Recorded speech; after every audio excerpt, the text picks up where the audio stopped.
आज की इस वीडियो में मैं आपको खुशामदीद कहता हूँ। जैसा कि आप जानते हैं कि पिछली वीडियो में हम कंपोनेंट के बारे में पढ़ रहे थे। चलिए आइए कंपोनेंट को मज़ीद पढ़ते हैं और आगे बढ़ते हैं अपने कोड की तरफ।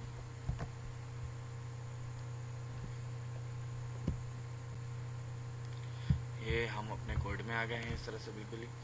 तो दोस्तों अब हम जब रिकॉर्डिंग कर रहे हैं तो इसके दौरान मैं आपको एक चीज़ बताता चलूँ। मैंने डिस्क्रिप्शन के नीचे एक लिंक दिया है, वहाँ से आप इमेजेस को डाउनलोड कर सकते हैं। एक इमेजेस के नाम का फ़ोल्डर है, ठीक है। तो आपने उसे करना क्या है कि इमेजेस के फ़ोल्डर को डाउनलोड करना है और डाउनलोड करने के बाद उसे अनजिप करना है। अनजिप करने के बाद आप जाएंगे अपने जो पब्लिक का फ़ोल्डर है, आप देख सकते हैं जैसे कि यहाँ पे जो पब्लिक का फ़ोल्डर है नज़र आ रहा होगा।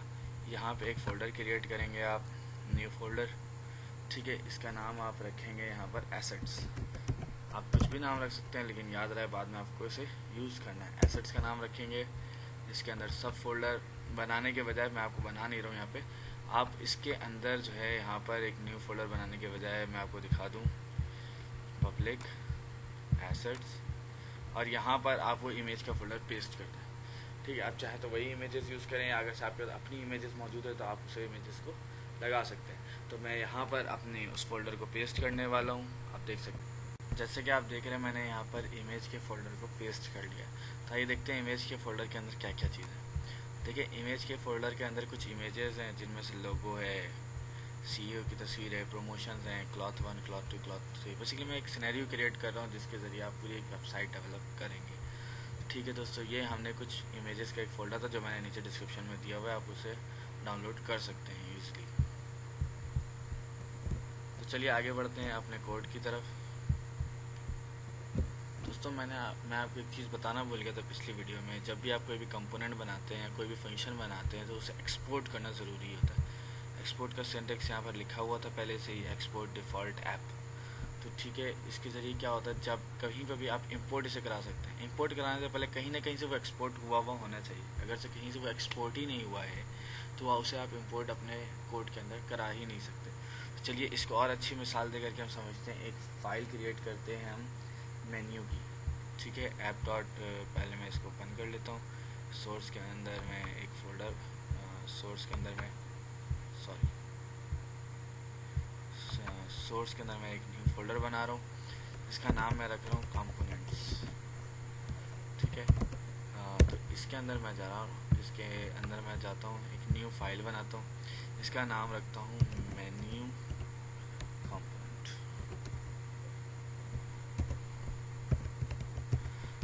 कंपोनेंट, ठीक है दोस्तों। तो मैंने एक कंपोनेंट का फोल्डर बनाया, उसके अंदर मेन्यू कंपोनेंट डॉट JS की फ़ाइल बनाई। अब उसके अंदर मैं कुछ कोड लिखूँगा ताकि आपको आसानी हो समझने के अंदर, ठीक है। चलिए आगे बढ़ते हैं। सबसे पहले तो यहाँ पे हम इंपोर्ट करेंगे रिएक्ट को, और उसके बाद हम इंपोर्ट करेंगे कंपोनेंट को। जैसे कि आपको मैंने पहले पिछले वीडियो में बताया है कि ये कहाँ से इंपोर्ट हो रहा है, फ्रॉम रिएक्ट से हम इसे इंपोर्ट करा रहे हैं दोस्तों। इस तरह से हमने यहाँ पे इसे इंपोर्ट कराया, और नीचे और भी कुछ चीज़ें इंपोर्ट कराएंगे, लेकिन उससे पहले हम क्लास बना लेते हैं, यानी कि कंपोनेंट डिफाइन कर लेते हैं। का उसका स्ट्रक्चर क्या है आप सबको पता है, क्लास, उसका नाम देते हैं, वही जो कंपोनेंट का नाम रखना चाह रहे हैं, मैं मेन्यू नाम रख रहा हूँ ताकि पढ़ने में हमें आसानी हो और आगे कोर्स में भी काफ़ी आसानी हो। इसी तरह से सारा सिंटेक्स वही है, एक्सटेंड्स देन कंपोनेंट यहाँ पे लिख देंगे वही, क्योंकि ये हमारे कंपोनेंट लिख लिया। ये कुछ चीज़ें आ गई दोस्तों। ये नाम रखने से पहले आपको एक बात का ख्याल रखना पड़ेगा, ये नाम जो है लाजमी कैपिटल लेटर से ही शुरू होना चाहिए, ठीक है। तो चलिए आगे बढ़ते हैं कि आप इस कंपोनेंट के अंदर में क्या क्या चीज़ें बना सकते हैं। सबसे पहले तो हम एक कंस्ट्रक्टर बनाएंगे, जो कि आपने जावास्क्रिप्ट में पढ़ा हुआ है। ये कंस्ट्रक्टर क्या काम करता है आपके कोड के अंदर। तो चलिए सबसे पहले कंस्ट्रक्टर बनाते हैं। कंस्ट्रक्टर मैंने बनाया, कंस्ट्रक्टर की बॉडी बनाई। कंस्ट्रक्टर के अंदर हो क्या आ रहा है भाई, कंस्ट्रक्टर के अंदर सबसे पहले जो हमारे पास आ रहे हैं वो प्रॉप्स आ रहे हैं। प्रॉप्स क्या होते हैं, कैसे आ रहे हैं, मैं आपको आगे बताता हूँ। तो इसके अंदर एक चीज़ मैंडेटरी है लिखना, जो कि आप यहाँ पे लिखेंगे सुपर प्रॉप्स, ये आपके प्रॉप्स को यूटिलाइज करेगा, ठीक है। तो दोस्तों इस तरह से हमने यहाँ पे ये किया। तो सेव चेंजेस करते हैं।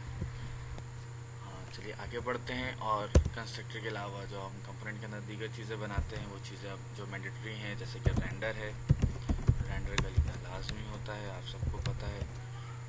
इस तरह से रेंडर, उसके अंदर रिटर्न का फंक्शन इस्तेमाल करते हैं हम। रिटर्न को इस तरह से लिखा जाता है, ये रिटर्न लिख दिया हमने, ठीक है भाई। सॉरी, ये हम रिटर्न के अंदर है। रिटर्न के अंदर हम क्या करेंगे कि एक मीडिया लिस्ट बनाने वाले हैं। क्या बनाने वाले हैं?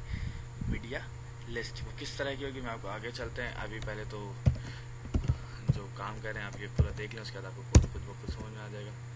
दोस्तों, class name is equals to container. Container नाम क्यों देते हैं आप सारे जानते हैं, क्योंकि आप लोगों ने बूटस्ट्रैप पढ़ा हुआ है, ठीक है। उसके अंदर एक और हम डिव ले लेते हैं। ये डिव क्या काम करेगा दोस्तों, अभी मैं जैसी क्लास का नाम लिखूंगा आप सबको समझ में आ जाएगा, क्योंकि आप सबने बूटस्ट्रैप पढ़ा हुआ है। ये एक रो ले लेगा पूरी, जो एक रॉ कंटेंट होता है बूटस्ट्रैप के अंदर, आप सबने पढ़ा होगा। नहीं, अगर से आपने बूटस्ट्रैप नहीं भी पढ़ा है तो आप जाइए सिर्फ ये सर्च कर लीजिएगा कि what does class container in bootstrap do, what does raw class do in bootstrap and so on. You can search in Google.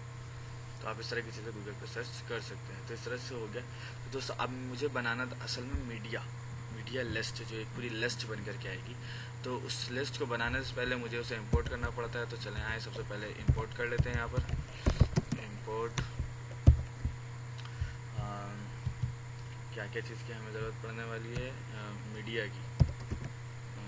Media हमने इंपोर्ट कर दिया है। सॉरी, फ्रॉम कहाँ से इंपोर्ट करा रहे हैं भाई? रिएक्ट स्ट्रैप से, रिएक्ट स्ट्रैप, ठीक है। ये हमने यहाँ से इंपोर्ट करा लिया है। इंपोर्ट कराने के बाद हम यहाँ पे कॉल कर लेते हैं। सॉरी,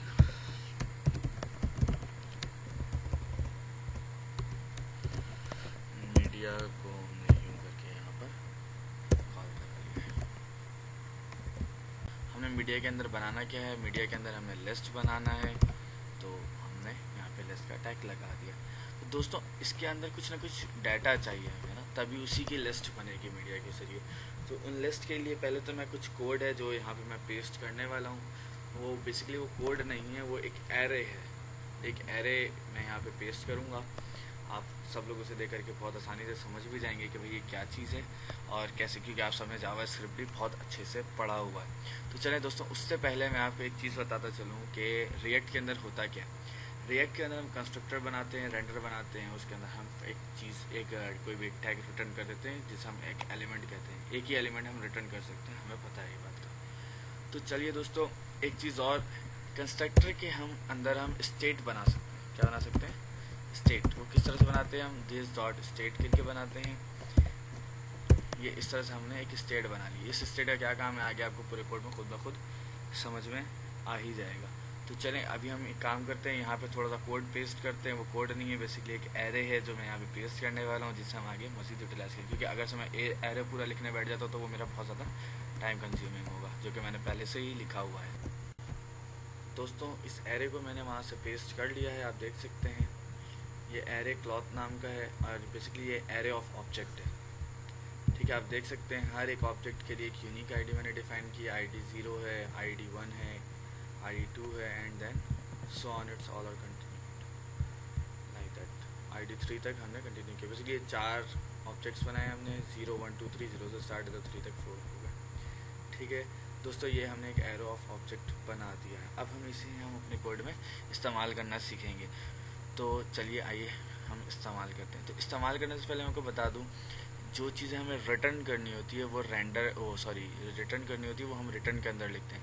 लेकिन कहीं पर अगर हमें कोई चीज़ डिफाइंड करनी हो तो वो रेंडर के फ़ौरन बाद ही हम उसे डिफाइन करते हैं। कुछ इस तरह से कांस्टेंट मेन्यू मैंने डिफाइन कर दिया है भाई, ठीक है। तो इस तरह से मैं अपने मेन्यूज़ को डिफाइन कर रहा हूँ। तो जो डिफाइन जो करते हैं वो रेंडर के बाद करते हैं, और जो रिटर्न करना होता है वो रिटर्न के अंदर करते हैं। मैं आगे आप पूरा कोड मैं आपको समझा रहा हूँ।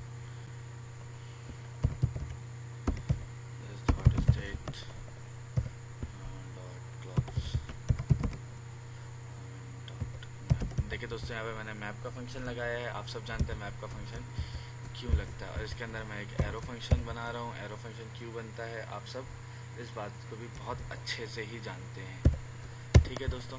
इस एरो फंक्शन के अंदर मैं एक पैरामीटर पास कर रहा हूँ जो कि क्लॉथ के नाम का है। ठीक है दोस्तों, घबराना नहीं है, ये क्लॉथ से यहाँ से जो भी ऑब्जेक्ट आ रहा है, हर एक ऑब्जेक्ट को मैं क्लॉथ के नाम से पास करा रहा हूँ इस मैप के अंदर। ठीक है, इसे मैंने डिक्लेयर किया था। अब आप कह रहे होंगे ये अभी तक तो ये सब कुछ ठीक था, ये क्या चल रहा है? जावास्क्रिप्ट का कोड इस तरह से कांस्टेंट मेन्यू करके आ रहा है। ठीक है, आगे और भी चीज़ आएंगी, जैसे कि मैंने JSX आपको पढ़ाया था, JSX जावास्क्रिप्ट एक्सटेंशन। तो इसी तरह से पूरी ये कोड है। आप देखें इसके अंदर होता क्या, ये रिटर्न कर रहा है एक चीज़, और आपको याद रहे ये डिफाइंड कर रहा हूँ अभी मैं यहाँ कांस्टेंट मेन्यू करके। मेन्यू का एक वेरिएबल बना रहा हूँ जिसके अंदर इसको डिफाइन कर रहा हूँ। ये रिटर्न किन चीज़ों को कर रहा है आप देखें इस यहाँ पर, ये जो रिटर्न कर रहा है वो बेसिकली चंद चीज़ों को लेकर के कर रहा है। Sorry, it's my mistake. ये रिटर्न कर रहा है। रिटर्न क्या कर रहा है, ये डिव, एक डिव कर रहा है भाई। डिव को मैं क्लास नेम दे देता हूँ। क्लास नेम क्या दे रहा हूँ आप देख सकते हैं इस तरह से। यहाँ पर मुझे कॉल 12 मार्जिन टॉप 5 ऊपर से 5px की जो है हमारे पास नेविगेशन है, उसके नीचे से हमें रेंडर करना है ताकि वो नेविगेशन हमारी सेफ रहे। ठीक है, वरना नेविगेशन के पीछे ये सारी चीज़ें छुप जाएंगी। तो इसलिए मैंने यहाँ पे मार्जिन टॉप 5 पिक्सल दिया है। ठीक है, तो जो इस वक्त बूट स्टेप से बाखबर होंगे उन्हें ये सारी चीज़ें पता होंगी। तो चलिए आइए अब हम डॉट मैप का फंक्शन यूज़ करते हैं। डॉट मैप का फंक्शन इसके अंदर किस तरह से यूज़ होता है, की पेयर के एतबार से। इज इक्वल्स टू हम करेंगे, यहाँ पर हम लिख देते हैं क्लॉथ का पैरामीटर। ये देखें क्लॉथ के अंदर से एक ऑब्जेक्ट आ रहा है क्लॉथ का। ये नाम बस हमने दिया है क्योंकि ये ऑब्जेक्ट बिना नाम के है, तो हमने क्लॉथ नाम दे दिया, क्लॉथ के नाम से आ जा रहा है। अब ये क्या कर रहा है, यहाँ से आने वाले क्लॉथ की आईडी को मैप करा रहा है क्योंकि हर के लिए यूनिक आईडी है, तो ये की यहाँ पे हमारे पास काम कर रही है। तो चलिए दोस्तों आइए मैं आपको और आगे बढ़ते हैं। अब हम यहाँ पे यूज़ करने वाले मीडिया का टैग। वहाँ पे जो मीडिया है वो लिस्ट है, वो बता रहा है कि हम एक लिस्ट बना रहे हैं। अब उस लिस्ट के अंदर जो एक लिस्ट का जो एक एलिमेंट होगा हम उसे यहाँ पे डिफाइन करने वाले हैं। किस तरह से हम डिफाइन करेंगे, ये टैग हमारा मीडिया का बन गया। ठीक है, यहाँ पे हम डिफाइन करने वाले हैं tag is equals to li। अगर देखिए समझ ना आ रहा हो तो गूगल कर सकता है, मैं क्या कर सकता हूँ। अभी मैं अपनी तरफ से कोशिश कर रहा हूँ कि एक अच्छे से समझाने की कोशिश कर रहा हूँ। आगे मालिक है लेफ्ट मिडल पे चले जाए यहाँ पे। क्लोज कर दिया मैंने, इस टैग को भी क्लोज कर दिया। उसके बाद आप आ जाएं मीडिया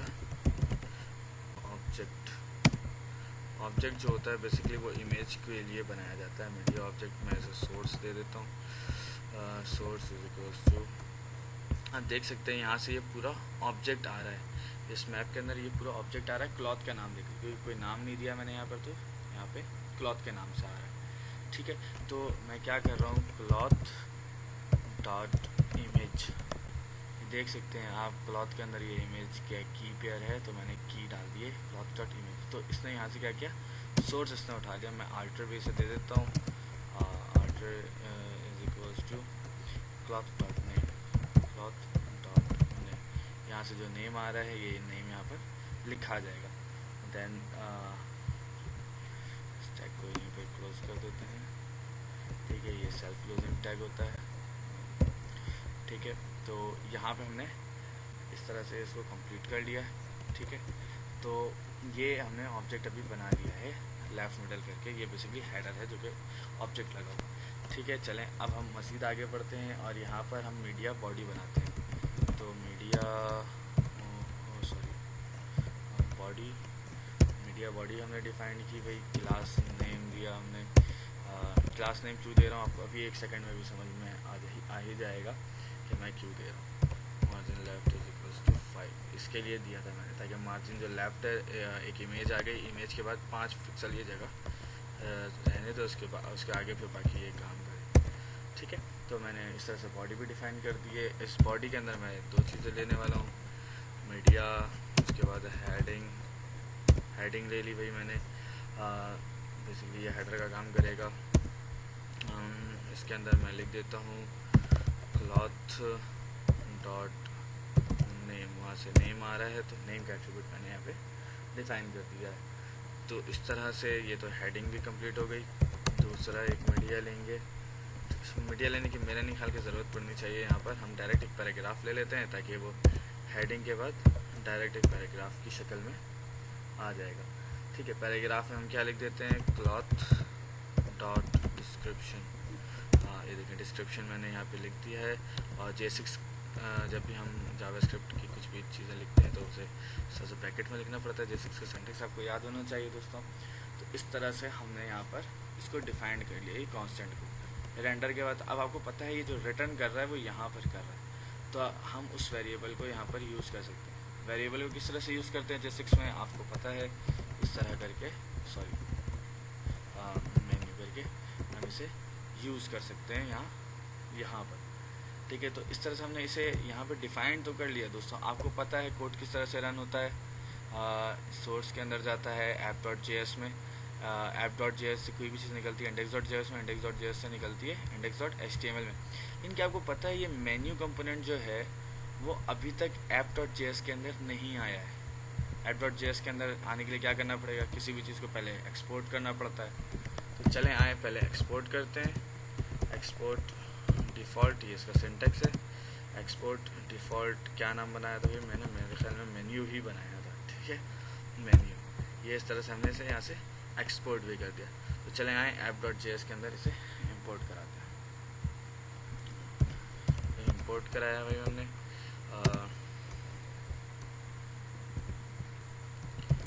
मेन्यू वहाँ से जिस नाम से आ रहा है उसी नाम से हमने इसे इंपोर्ट करा दिया। ठीक है, उसके बाद सेमीकोलन लगा दिया, /। आप देख सकते हैं app.js में मैं खड़ा हूँ। पहले मुझे जाना पड़ेगा इस कंपोनेंट के फ़ोल्डर में, तो मैं पहले चला जाता हूँ कंपोनेंट के फ़ोल्डर के अंदर। कंपोनेंट्स के फ़ोल्डर में चला गया। जैसे // करूँगा उसके बाद मैं मेन्यू कंपोनेंट में भी चला जाऊँगा। ये देखें खुद ब खुद ये मुझे सजेस्ट भी कर रहा है कि आप इसके अंदर ये फ़ाइल पड़ी हुई है मैन करके आगे और बाकी नाम है सर। तो मैं इसे मेन्यू कंपोनेंट से इंपोर्ट करा चुका हूँ। ठीक है, अभी तक मैंने इसे इंपोर्ट कराया है लेकिन अभी तक इसे मैंने यूज़ नहीं किया। तो चलिए दोस्तों आइए हम इसे इस नैव बार के बाहर, जो नैव बार का टैग है ये इस डेव के ऐप के अंदर है, तो इसके बाहर हम इस मेन्यू के टैग को इस्तेमाल करते हैं।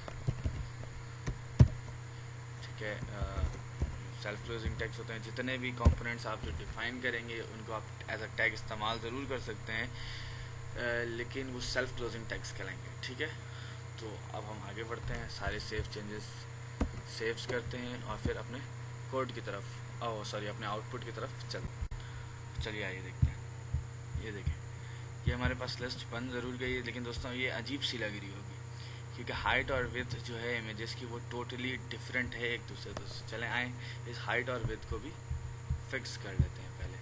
तो हम menu.com मेन्यू कंपोनेंट के अंदर मौजूद थे। ये रहे इमेज का टैग। ठीक है, इमेज के अंदर हम कुछ चीज़ें पर्टिकुलर चीज़ें डिफ़ाइन करेंगे, जैसे कि HHD हाइट हमने डिफ़ाइन कर दी यहाँ पे भी कि आप ले लें 300, जस्ट इससे बड़ी आप इमेज इसकी हाइट ना लें। चलें हमने सारे सेव चेंजेस कर लिए, अब आते हैं दोबारा से अपने। ये देखें इस तरह से ये डिस्प्ले कर रहा है। ये और मज़ीद खूबसूरती के साथ डिस्प्ले कर सकता है, लेकिन अभी मैं इसके पीछे नहीं जा रहा। ठीक है, आप चाहें तो इसे और हाइट छोटी कर लें, ये चीज़ें कर लें ताकि ये अच्छे से हो जाए।